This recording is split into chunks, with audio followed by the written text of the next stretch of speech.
Tüüpiline arutelu.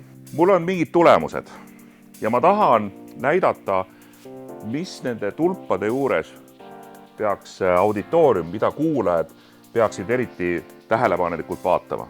Punased tulbad. Teeme siis siia ühe punase joone. Punaste tulpade harjakuju on midagi sellist.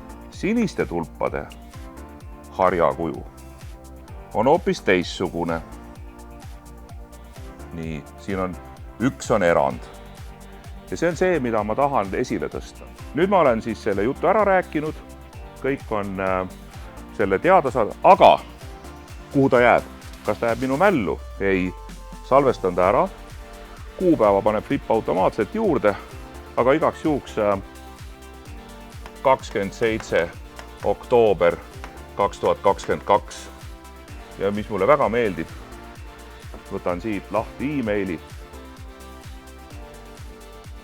kellele ma selle saadan. No, saadan selle Mariannele ja läks. Ja läinud ta ongi postkastis. Kõikidel osalejatele on see sama pilt sisuliselt reaalajas juba olemas. Ma saan saata siin tehtud asjad laiali e-mailiga loetud sekundite jooksul ja inimesed näevad seda pilti, saavad välja suurendada, nendel on tehtud töö kohe käes, mis on ka väga suur väärtus, et see töö, mis ma siin teen, on reaalajas jagatav, lisaks sellele, et ta jääb mul alles.